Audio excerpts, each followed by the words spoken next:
잠언 1장 우리 시작을 했는데 벌써 이제 마지막이네요. 31절에서 33절 우리가 마지막 부분을 보고 있는데요. 우리 지난 시간에 보면 하나님의 지혜와 하나님의 지식, 하나님의 계획, 조언, 책망 이런 것들을 거절한 결과를 우리가 봤습니다. 정말 놀라울 만큼 무섭게 하나님께서 오히려 그들을 결국 멸시하시고 비웃게 되실 거라는 것. 그리고 하나님께서는 그것을 후회하지 아니하실 거라는 것. 하나님께서는 기회를 주실 때는 기회를 주시는 분이고 오래 참을 때는 오래 참으시고 자비를 베풀 때도 베푸시는 분이지만 끝났다 하면은 후회하시는 분이 아니십니다. 그걸 아쉬워하시는 분도 아니고 그때는 또 완전히 그 마음이 확고하게 변해서 그런 사람들 오래 비웃으시는 그런 부분도 우리가 봤습니다.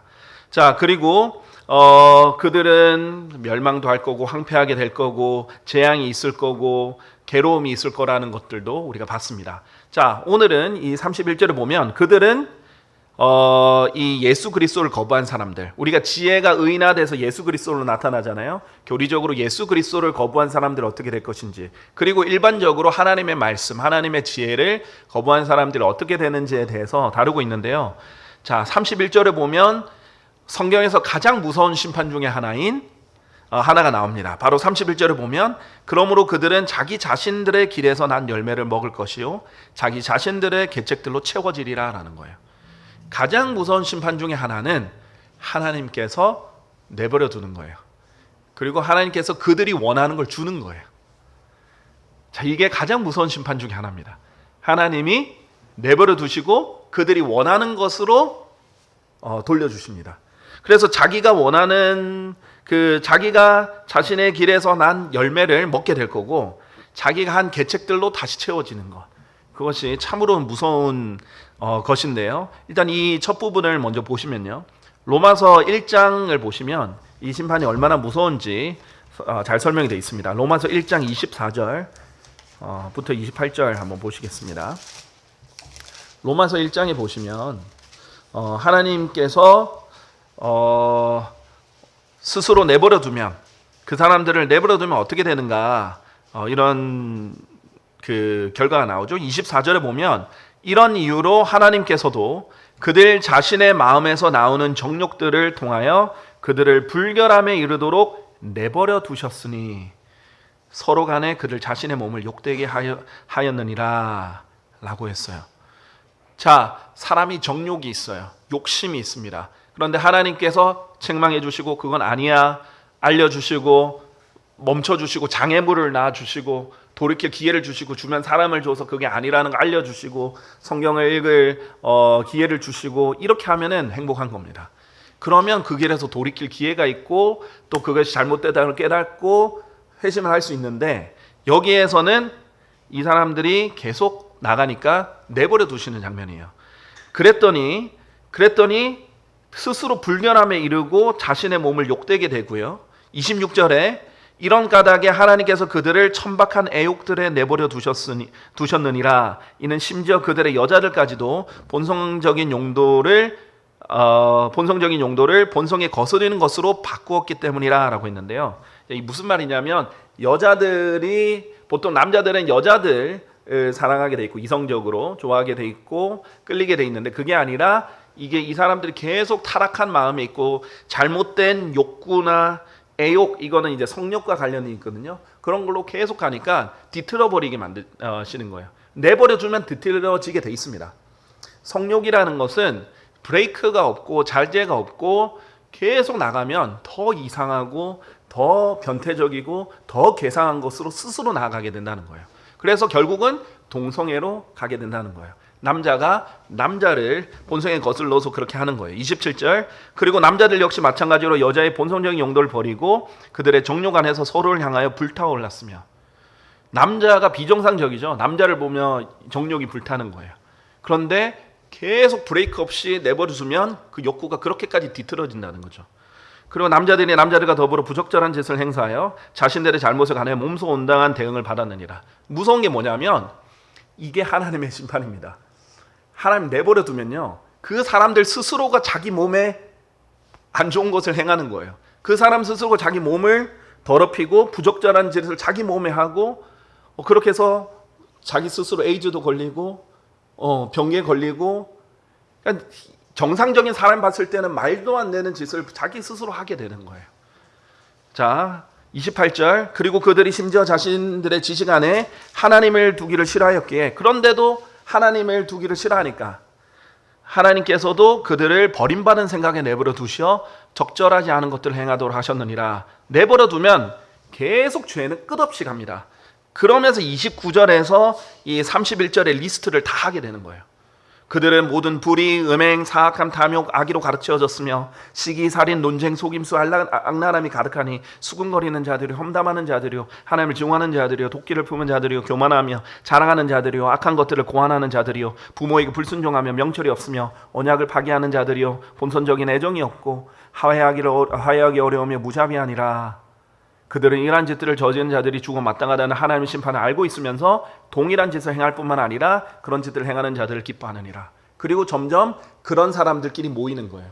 그런 거 하는 것을 좋아할 뿐만 아니라 다른 사람도 정당화시켜주고 그런 사람들을 기뻐하고 그쪽으로 더 모이고 더 향해 가고 온갖 악을 뿜어내는데 브레이크가 없습니다. 자, 부모가 자식을 사랑하면 자식이 잘못할 때, 거짓말할 때 바로 즉시 3살, 4살, 5살짜리 애가 거짓말하면 바로 그것이 심각한 죄라는 것을 알려주고 하지 못하도록 알려줄 거 아니에요. 그렇죠? 아이는 자연스럽게 거짓말합니다. 죄성을 가지고 태어났기 때문에 거짓말하고 불순종하고 뭔가 훔쳐와서 유치원이나 어디 갔다 와서 자기가 좋아하는 거 훔쳐와서 숨기고 그거를 두고 그냥 귀엽다고 내버려 두거나 아니면 그냥 알아서 해라고 내버려 두면 이 아이는 통제 없이 계속 합니다. 계속 나아가요. 그런데 그걸 브레이크를 걸어주고 잘못된 걸 알려주고 혼내주는 것이 사랑인 거죠. 하나님이 그런 거예요. 이 사람들 계속 하나님을 거부하니까 그래, 그럼 네 열매 너가 먹어. 그리고 너의 계책들 너한테로 돌아가. 너가 원하는 대로 해. 자, 사람이 하나님을 싫어하면서 어떻게 됐냐? 그 진화론 같은 걸 만들어냈죠. 하나님 없이 인간이 스스로 존재했다는 거예요. 그리고 인간은 원숭이로부터 나왔다는 겁니다. 그러니까 짐승과 다름없다는 거죠. 그리고 인간이 발달한다고 생각하고 점점 나아진다고 생각하죠. 그랬더니 그래, 그렇게 해. 그 사람들이 스스로 그거를 학교에서 가르치고 자식들한테 가르치고 결국 돌아오는 게 뭡니까? 정말 짐승 같은 아이들이 길러지는 거예요.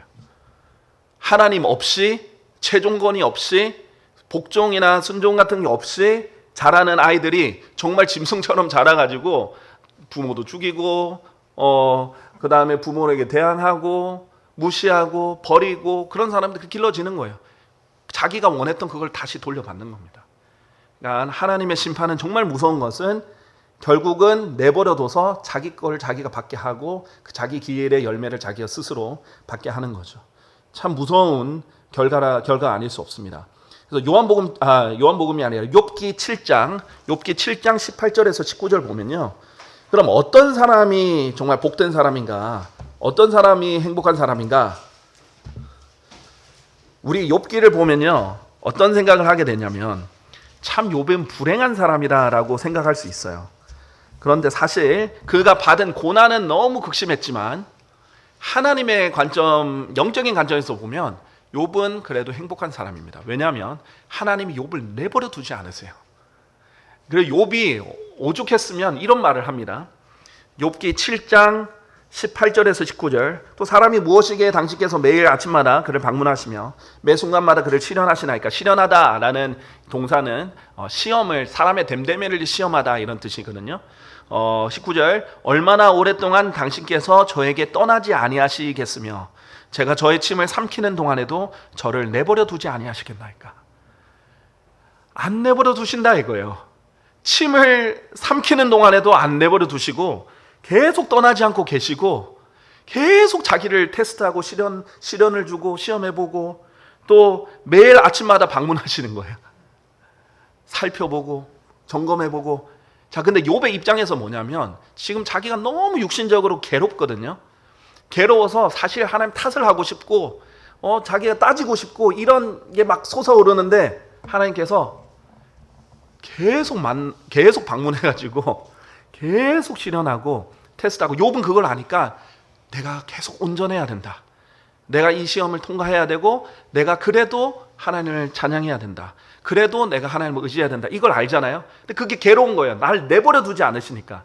침을 삼키는 그 순간에도 날 떠나지 않고 계속 있으시니까 계속 의식하고 있는 거예요, 하나님과.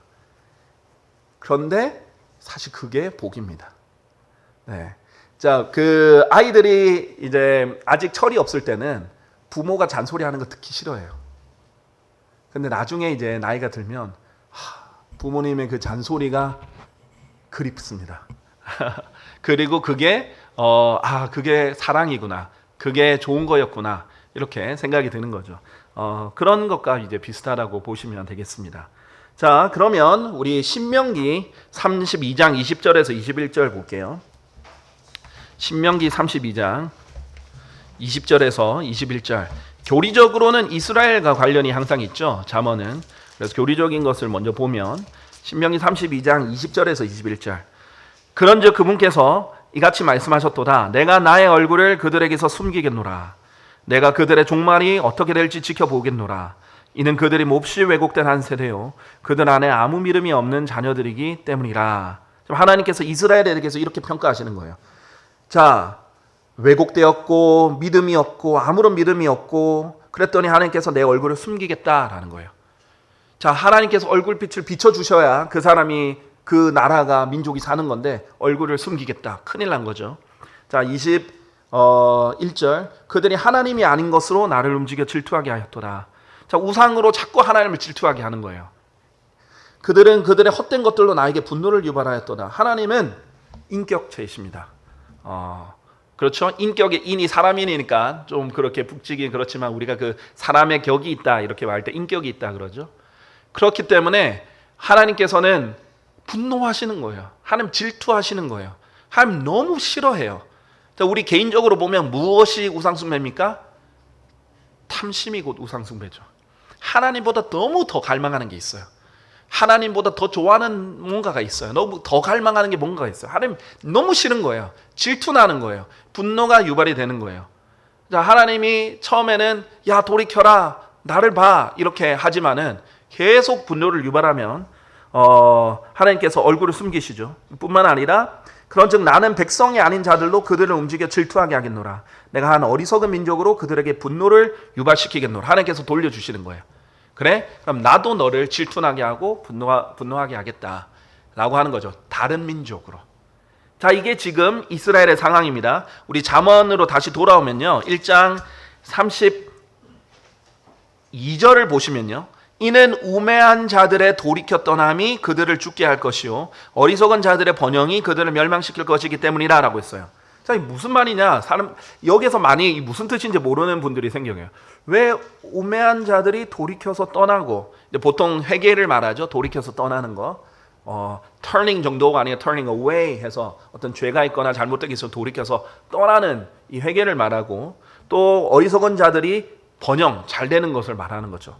이런데 왜 그들을 죽게 하고 그들을 멸망시킬 것인가? 자, 여기서 그들은 우매한 자들이 아닙니다. 그들은 지금 이스라엘이에요. 교리적으로 하나님의 지식을 거부한 이스라엘입니다. 하나님의 지식을 거부한 이스라엘, 교리적으로 보면 이 사람은 하나님께서 그 우매한 민족인 이방인을 회심시키고 이방인이 번영하는 것을 보고 그들 스스로 멸망할 거예요. 하나님께서 질투나게 하고 분노를 유발하게 해서 그들 스스로 멸망을 가게 하십니다. 물론 그들 중에 소수는 이 질투 때문에 돌이켜요. 그러나 대다수는 멸망하게 됩니다. 그리고 이게 교리적 말고 개인적으로 보면요, 하나님을 거부한 사람은요, 다른 사람이 잘 되는 것을 보고 오히려 자기가 죽습니다. 멸망에 가게 돼요. 그 시기와 그 질투가 나서 죽게 되는 겁니다. 자, 그럼 32절 이 부분을 우리 로마서 11장을 보시면요, 이 11장 17절을 보시면요, 이 교리적으로 이스라엘과 이방인의 관계에 대해서 잘 설명을 했는데요. 우선 로마서 11장 13절 14절 보시고 17절 보실게요.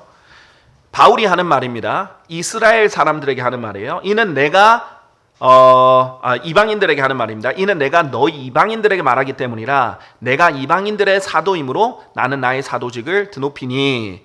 혹 내가 어떻게 해서든지 나의 육친인 자들, 육체적으로 연관이 있는 이 이스라엘 사람들을 말하는 거죠. 자들에게 경쟁심을 유발하여 그들 중 일부를 구원할 수 있을까 함이라. 자, 뭐를 유발해요? 경쟁심을, emulation, 경쟁심을 유발을 하는 거예요. 질투를 유발시키는 것과 비슷하죠. 그러므로 자, 그리고 17절 보세요. 그리하여 그 가지들 중 일부가, 즉 올리브 나무를 비유하는데요. 이 올리브 나무의 가지들 중 일부가 꺾여 나가는 바람에 지금 이스라엘이 하나님 역사에 있어서 일부가 지금 버림받았어요. 완전히 버림받은 게 아니라 일부가 지금 하나님께서 역사를 안 하십니다. 다루질 않으세요. 그래서 꺾여 나간 겁니다. 내가 한 야생 올리브 나무로서, 자, 진짜 올리브 나무는 이스라엘인데 야생이에요. 하나님이 다루신 게 아닌 이방인들입니다. 이 야생 올리브 나무로서 그들 가운데 접붙여지고, 그런데 이 올리브 나무 가지들, 야생 올리브 나무에서 가지들이 몇몇 이 진짜 참 올리브 나무에 접붙여지는 거예요. 그들과 함께 그 올리브 나무의 뿌리와 비옥함에 동참자가 되었다면, 그리고 그 하나님의 복을 받게 됩니다. 원래 이 메시아에 대한 예언은 이스라엘을 위한 거예요. 원래 아브라함의 언약은 이스라엘을 위한 게 1번입니다. 원래 다윗의 언약도 이스라엘을 위한 게 1번이에요. 하나님이 그 이스라엘 안에 수많은 언약과 복을 주셨거든요. 근데 이스라엘이 거부했잖아요, 메시아를. 근데 이방인들은 받아들였네요. 그러니까 이방인들이 그 풍요함에 그 비옥함에 동참하게 됩니다. 그 뿌리에 동참하게 돼요. 그래서 원래 하나님의 가족이 아니라 개들이라고 불렸던 이방인이 하나님의 가족의 일원이 됩니다. 자, 이렇게 해서 질투가 유발이 되고 경쟁심이 유발되는데, 이걸 보고 이스라엘은 더더욱 하나님을 거부합니다. 지금까지 거의 2000년 동안 이스라엘은 신약과 예수 그리스도를 거부해, 인정하지 않아요. 자기들이 선택받은 민족인데 무슨 소리냐. 하나님께서 저들을 사랑하신다고? 받아들이지 못합니다. 그러니까 하나님의 지식을 거부해버리면 뭐든지 하나님께서는 그 마음의 걸림돌이 되게 하셔서 더 안 좋게 뻗나가게 가시는 거예요. 그런데 이 사람들 중에 혹여라도 하나님 지식을 사랑한 사람 있으면 오히려 그것 때문에 하나님을 믿게 되는 거예요. 자, 이게 정말 이 하나님 앞에서 이 마음의 태도가 그 결과를 다루는 거죠. 자, 그 다음에 다시 잠언 1장 32절로 돌아가면요.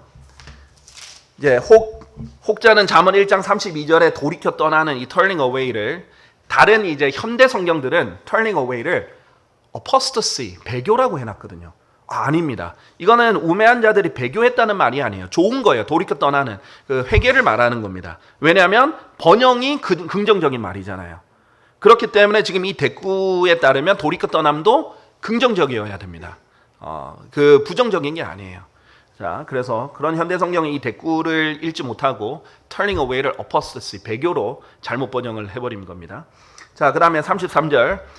그러나 누구나 나에게 경청하는 자는 안전하게 기거할 것이요 악의 두려움으로부터 벗어나 평온하리라 라고 돼 있어요.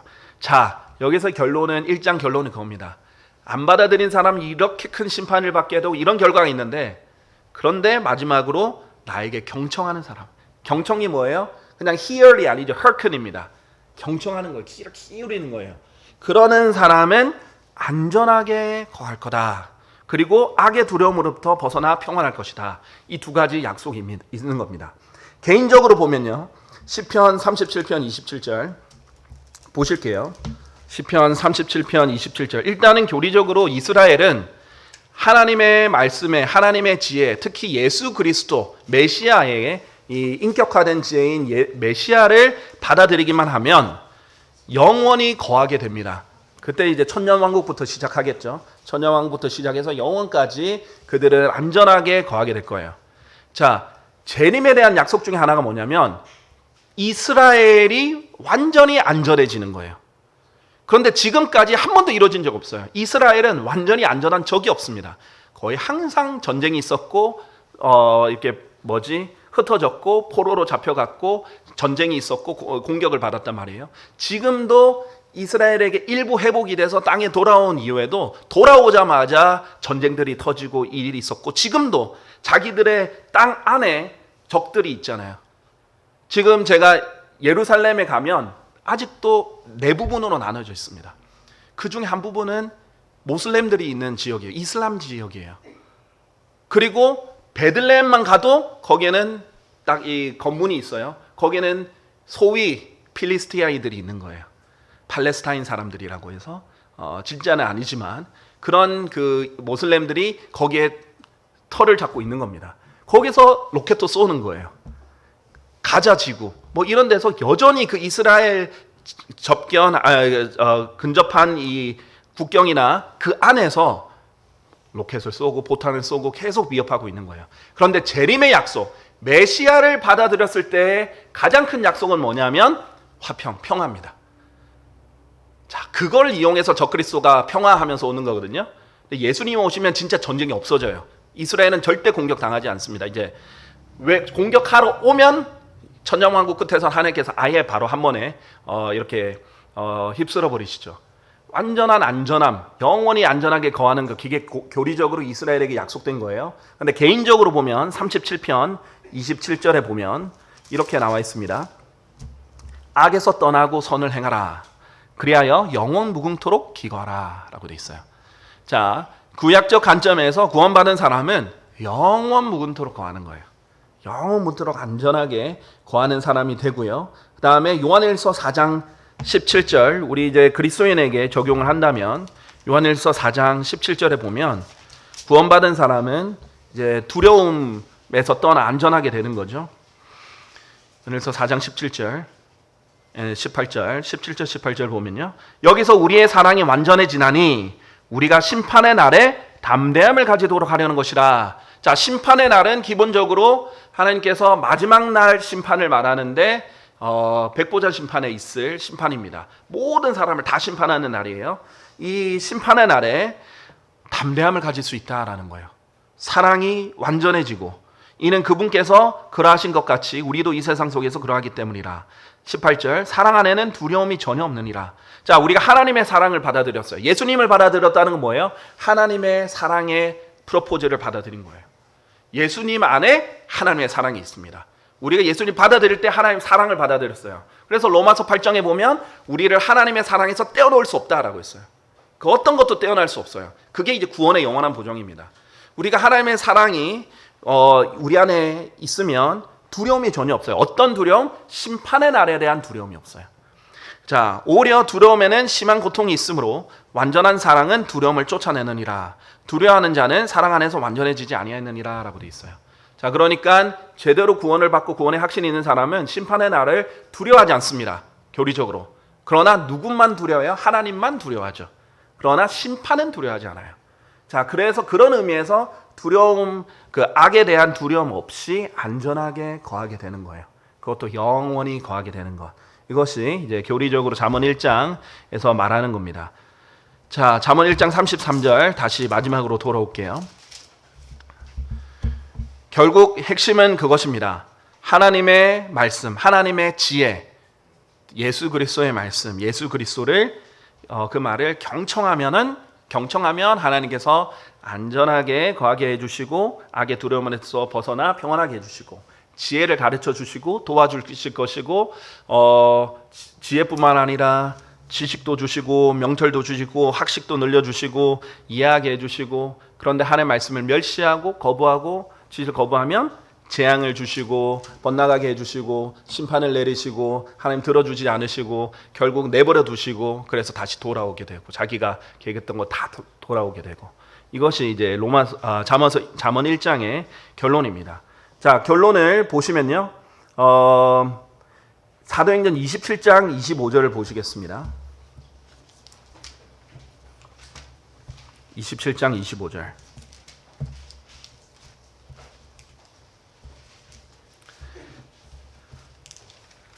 이렇게 되어 있습니다. 선생님들이여 그러니 기운을 내소서 이는 제가 하나님을 믿나니 그분께서 제게 말씀하신 그대로 될 것이기 때문이니라. 자, 우리가 가져야 되는 믿음이 뭐냐면 하나님을 믿는다는 것은 결국 뭐예요? 하나님께서 나에게 하신 말씀이 그대로 이루어진다. 그대로 된다. 이것이 하나님을 두려워하는 마음이고 하나님 진짜 믿는 마음이에요. 자, 그래서 잠언에 있는 그대로 이루어질 것이기 때문에 하나님을 두려워하는 것, 주를 두려워하는 것은 정말 참된 지식의 시작이고 지혜의 시작이구나. 이것을 우리에게 가르쳐 주는 게 잠언 1장입니다. 잠언 1장부터 무서운 말씀이 시작되는 거예요. 왜? 두려워하라는 거예요. 하나님의 말씀에 떨고 하나님 앞에 두려워하라는 거예요. 그 두려움을 유지하라는 거예요. 겸손하게 유지하고 하나님의 말씀에 더 귀를 기울이고 그러면 하나님께서 오히려 안전하게 해주시고 두려움 없이 거하게 해주실 거다라는 겁니다. 자, 그것이 이 잠언 1장에서 우리에게 주는 교훈입니다.